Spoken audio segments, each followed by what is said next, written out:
നമസ്കാരം. വളരെ ദുഃഖകരമായിട്ടുള്ളൊരു സിറ്റുവേഷനിലൂടെയാണ് നമ്മളിപ്പോൾ കടന്നു പോയിക്കൊണ്ടിരിക്കുന്നത്. ഓരോ മലയാളിയും, ഓരോ കേരളത്തിലുള്ള ലോകത്തെ എവിടെയുള്ള മലയാളികളും അത്രയും ഏറ്റവും കൂടുതൽ വയനാടിന് വേണ്ടി പ്രാർത്ഥിച്ചുകൊണ്ടിരിക്കുന്നൊരു സമയമാണ്. ഒരുപാട് പേര് അവിടെ ആ ഒരു ദുരന്ത മുഖത്തന്നെ രക്ഷാപ്രവർത്തനങ്ങൾ ഏർപ്പെടുന്നുണ്ട്. അതായത് ഒരുപാട് ചുറ്റുപാടുകളുള്ള ആൾക്കാരായിട്ടും പിന്നെ എല്ലാം മാറ്റി വെച്ചിട്ട് അവിടെ എത്തുന്ന എല്ലാവർക്കും ഒരുപാട് ദൈവം അനുഗ്രഹിക്കും. ഒരുപാട് രക്ഷാപ്രവർത്തനങ്ങൾ എല്ലാവരും കൊണ്ട്, അതായത് കേരളത്തിൽ എന്തെങ്കിലും സംഭവിച്ച മലയാളികൾക്ക് എന്തെങ്കിലും സംഭവിച്ചു കഴിഞ്ഞാൽ എല്ലാവരും മലയാളിയും കൊണ്ട് ഒറ്റക്കെട്ടായി നിൽക്കുന്ന സിറ്റുവേഷൻ. പിന്നെ ബിസിനസ്സുകാരൊക്കെ അവരുടെ കട, ഒരു ചെരുപ്പിൻ്റെ ഒരാളുടെ ഒരു വീഡിയോ കണ്ടു. ഒരു സഹോദരൻ ആളുടെ കടയിലുള്ള ചെരുപ്പുകൾ കംപ്ലീറ്റ് കൊടുക്കുന്നു, അതേമാതിരി ഡ്രസ്സ് കൊടുക്കുന്നു, അതുപോലെ പല റിലീഫ് മെറ്റീരിയൽസും എല്ലാവരും കളക്ട് ചെയ്തെത്തിക്കുന്ന രീതിയിലുള്ള വീഡിയോസും കാര്യങ്ങളൊക്കെ കണ്ടു. വീട്ടിൽ കൊണ്ടുപോയി തരുമ്പോഴും ഇതേപോലെ തന്നെ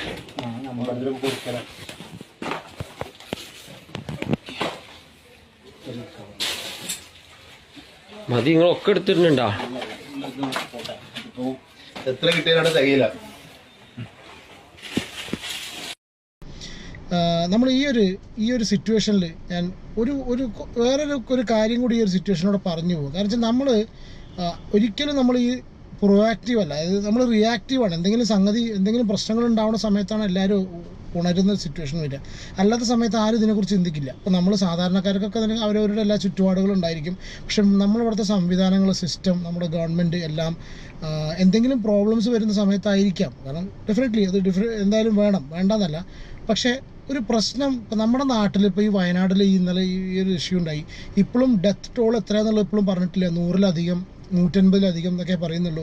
അപ്പോൾ എത്ര പേര് മരിച്ചു എന്നുള്ളൊരു കണക്ക് പോലും ഇപ്പം നമ്മുടെ കയ്യിലില്ല. ഇതിപ്പോൾ വയനാട് പോലത്തെ ഒരു പ്രദേശത്തായതുകൊണ്ടാണ്, അതായത് വയനാട് ആ ഒരു പ്രദേശം മാത്രം ആയതുകൊണ്ടാണ് ഒരുപാട് പേർക്ക് ഓടിച്ചെല്ലാൻ പറ്റുന്ന ഒരു സിറ്റുവേഷൻ ഉണ്ടായിട്ടുള്ളത്. ഞാൻ ഈ അവസരത്തിൽ വേറൊരു കാര്യം പറയട്ടെ. നിങ്ങൾ എത്ര പേര് എന്നോട് കമൻറ്റ് ചെയ്യൂ കേട്ടോ.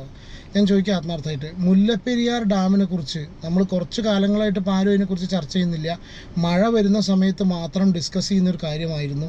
ഇന്നും നാളെയൊക്കെ ആയിട്ട് ഭയങ്കര ഹെവി റെയിൻഫോൾ നടക്കുന്ന സമയത്ത് സ്വാഭാവികമായിട്ടും ഡിസ്കഷൻസിൽ വരേണ്ട ഒരു ടോപ്പിക്കായിരുന്നു മുല്ലപ്പെരിയാർ ഡാം.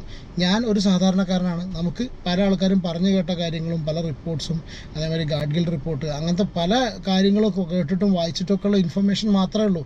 യഥാർത്ഥ സത്യമോ അതിൻ്റെ യഥാർത്ഥ സുരക്ഷയുടെ കാര്യങ്ങളോ എനിക്കോ നിങ്ങൾക്ക് കേൾക്കുന്നത് എത്ര പേർക്ക് അറിയുന്നറിയില്ല. നമുക്കത് കാര്യങ്ങളൊന്നും അറിയില്ല. പക്ഷെ ഞാൻ പറയുന്നതെന്ന് വെച്ചാൽ, ഡീകമ്മീഷൻ മുല്ലപ്പെരിയാർ ഡാം എന്ന് പറഞ്ഞിട്ട് ഒരു കാര്യം ഒരുപാട് പേര് കുറച്ച് കാലങ്ങളായി ഡിസ്കസ് ചെയ്തിരുന്നു. ഇപ്പോൾ അതിനെക്കുറിച്ച് യാതൊന്നും കേൾക്കുന്നില്ല.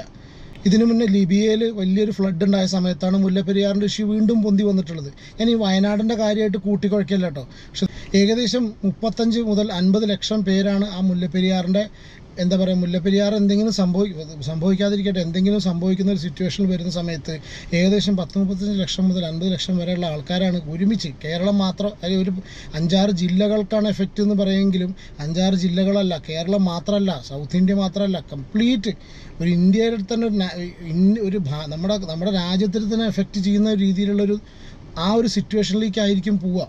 ഞാൻ പൊട്ടുമെന്നുള്ളതോ പൊട്ടില്ല എന്നുള്ളതോ ഒന്നും പറയുന്നില്ല. പക്ഷേ സിസ്റ്റത്തിൻ്റെ കേസ് പറഞ്ഞിട്ടുള്ളത്, നമുക്ക് എന്തെങ്കിലും സംഭവിച്ചതിന് ശേഷം ഒരുപാട് രക്ഷാപ്രവർത്തനങ്ങൾക്ക് ഓടിച്ചെല്ലാൻ ആൾക്കാരുണ്ടാവണ്ടേ?